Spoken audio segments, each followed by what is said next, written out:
Konnichiwa. Today we're going to get our hands dirty by digging into some real-life Japanese by courtesy of our Japanese partner channel, Akashic Tales. And we're going to look at some of the real Japanese structures that we'll encounter in real life, and we learn how to analyze them. And once we've got that clear in our heads, we'll be able to understand them on the fly. Last week, we looked at a Japanese kaidan, a scary story, and there was so much important material to analyze in the first sentence that we didn't get beyond the first sentence. So this week I think we can progress a little further and a little faster into the story. So I'm going to play you the portion I want to analyze today, and then we'll start analyzing. Of course, we'll start from the second sentence because we've analyzed the first one rather thoroughly already.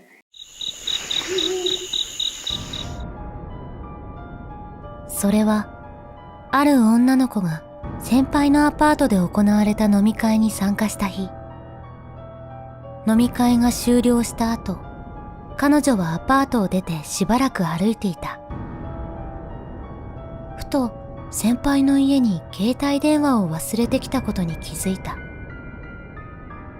彼女はアパートに引き返し、先輩の部屋に戻って呼び鈴を押す。ところが反応がない。ドアノブを回すと鍵はかかっていなかったので、彼女はそのまま中に入っていった。So the next part is 飲み会が終了した後, and this is a time statement and setting the time of the action we're now going to describe.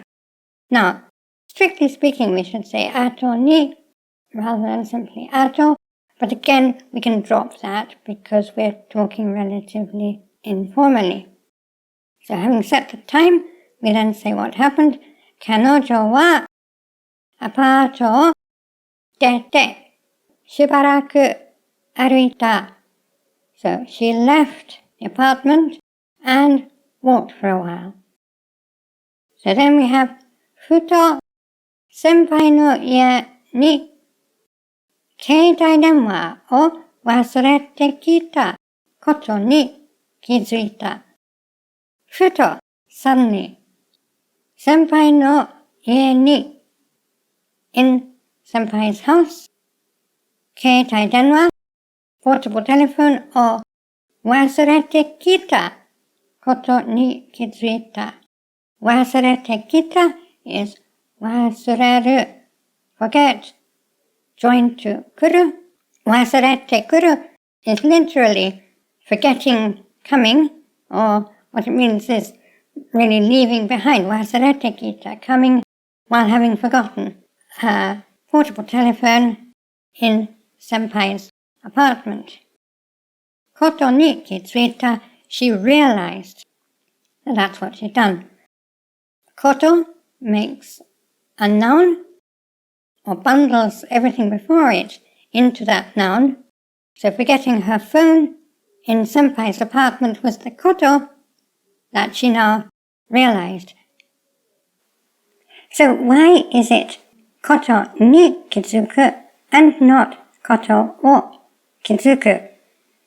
The English language Japanese dictionaries and textbooks will tell you that kizuku is a verb that means the same as English realize, and in practice it means much the same, but structurally it's different. It's made up of an amalgam of two words that we already know well. One is ki, which means spirit or mind or feelings, and the other is tsuku, which means stick or adhere. So what this literally means is spirit stick. And what we're doing is sticking our spirit to something, that is our attention, our mind, our feelings become adhered to a particular thing. And in English we express that differently by saying that we realize make real a fact. In Japanese, our spirit adheres to a fact. In Japanese, a very common expression is ki o tsukete kudasai, which is translated as take care, but what it literally means is stick your spirit. Stick it to what? Well, stick it to your surroundings, stick it to what you're doing. In other words, pay attention. Now, the translation take care is actually better culturally than pay attention, because pay attention sounds like an order, doesn't it? And that's not the atmosphere of saying ki o tsukete. In practice, culturally, it means something more like take care. So the translation isn't wrong, but the structure isn't the same. So now we get an idea why we say koto ni kizuku rather than koto wo kizuku. If we stick a poster to a wall, the thing it's stuck to, is not the direct object, is it? The direct object is the poster. The wall is the ultimate target of that action, and ultimate targets in Japanese are always marked by ni, as we know. The indirect object, the ultimate target, is marked by ni. Now, even if we take the human actor out of this and just say the poster sticks to the wall, we're still saying to the wall, aren't we? We're not saying the poster sticks to the wall, which is what we would say if the wall were the direct object. We're saying the poster sticks to the wall. The wall is the target of the poster sticking. So by the same token, if we stick our spirit to something, or if our spirit sticks to something, the something to which it sticks is the target, not the direct object of that sticking. Now, this is important to know because it's another small example of the way that Hongo, so-called English language Japanese grammar, the stuff you find in the textbooks and the websites everywhere, is another way in which it simply messes up our understanding of the logic and structure of a very, very logical language. Because what they'll tell you is, kizuku is a verb that means realize, but it takes ni. Now, leaving aside the fact that no verb can take ni or any other logical particle, only a noun can ever take a logical particle, we know what they mean. They mean that this word that means realize, which in English treats the thing realized as the direct object, actually treats the thing realized as a target, and therefore marks it with ni. And this is one of these weird quirks of Japanese that you have to learn in every individual case because it's so random and irrational. It's not random and irrational at all. While kizuku is broadly equivalent to realize in English, it's not the same structure. We're not realizing, making something real. We are sticking our spirit to something, and that something is a target, and therefore it's marked by ni, just as targets are always marked by ni. Japanese doesn't go in for random irrationalities. You need to go to European languages if you want that. And if I can just pop in a little footnote here, this talk of verbs taking particles is hugely, hugely misleading. It's not just a quibble to say that logical particles can only ever belong to nouns, never to verbs. I said I knew what they were talking about when they spoke of verbs taking particles, but what they're talking about is horribly wrong on every occasion. It's based on the fallacy that logical particles can perform different functions in relation to different verbs, and they never, ever can. The only reason for ever thinking so is, as in this case, misunderstanding what the verb is actually doing, usually because they assume that it works exactly like its nearest English equivalent, which is very often not the case. And as we've seen in the case of the potential helper verb and adjectives of subjectivity, this fallacy covers a huge area of Japanese and makes a very large contribution to the inability of many students to understand Japanese because it seems so illogical and random, when in fact it's completely logical. That's why we call them logical particles. They never change their function, regardless of what adjective or verb is involved in the sentence. They always do the same thing. And if you're at all confused about what I'm saying here, please see the 9th lesson in this course, and I'll put a card up for that right now. 彼女はアパートに引き返し、先輩の部屋に戻って呼び鈴を押す。彼女はアパートに引き返し、先輩の部屋に戻って呼び鈴を押す。So she returned to Senpai's apartment.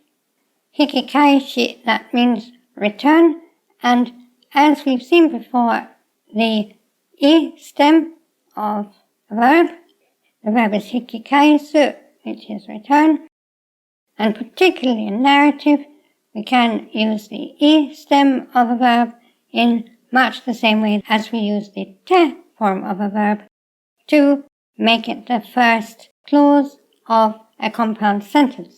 So, she returned to Senpai's apartment.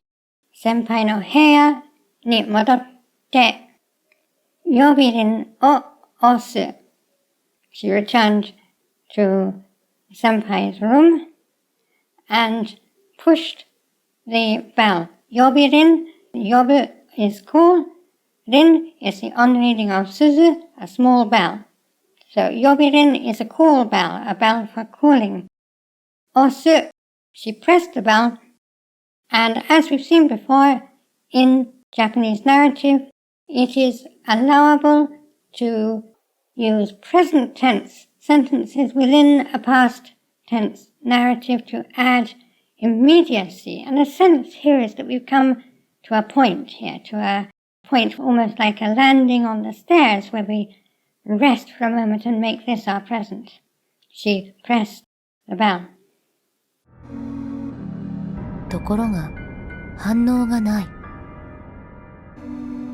ドアノブを回すと、鍵はかかっていなかったので、彼女はそのまま中に入っていった。ところが、反応がない。ところが is an expression that we'll often find in narrative again. Ga, this ga is obviously not the particle ga, it's the other ga, which is a contrastive conjunction and essentially means but. Why do we add tokoro to it? Well, as we discussed in a previous lesson, tokoro, which means place, can also mean a place in time. It's almost like a resting place in time. It gives us a temporary now, as it were. So when we say tokoro ga, we're saying at that point, at that time, but.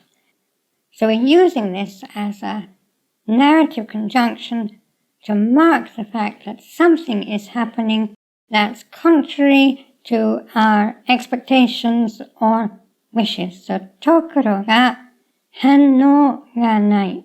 So, although she pressed the bell, there was, unexpectedly or contrary to our hopes or wishes, there was no answer.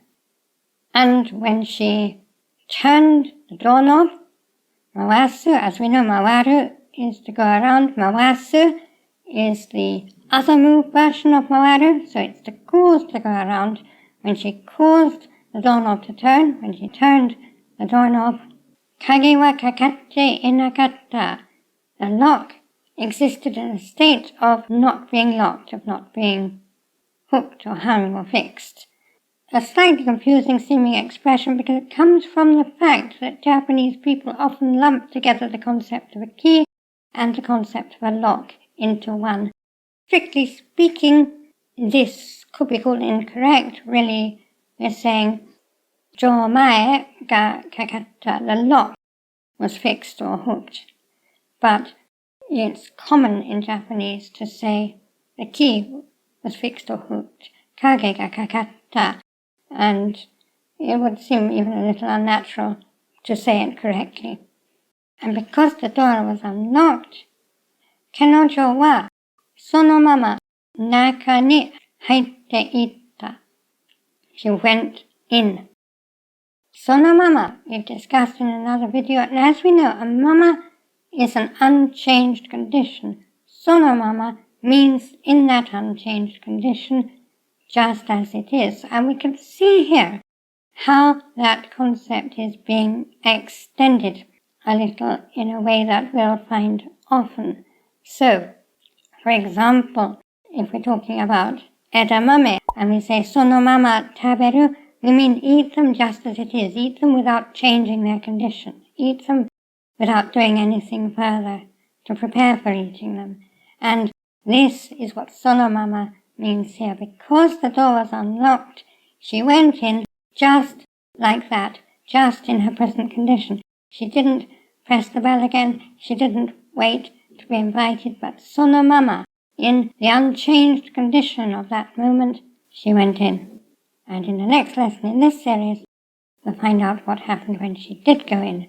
Now, if you like this approach, please let me know in the comments below. If you don't like this approach, let me know that in the comments below. And if you'd like to see more of this story and other stories of this kind, you can go to Akashic Tales channel, and I'll link that in the information section below. I highly recommend it, and even if you don't understand all of it at this stage, I think you'll find it interesting to go there and look at what they've got and watch some of those videos. If you like this approach, we'll be doing quite a bit more of this. If you have any questions or comments, please put those in the comments below, and I will answer as usual. I'd like to thank my Gold Kokeshi patrons, my producer Angels, who make these videos possible, and all my patrons and supporters on Patreon and everywhere. And I'd like to thank you for attending this lesson. これからもよろしくお願いします。Class dismissed.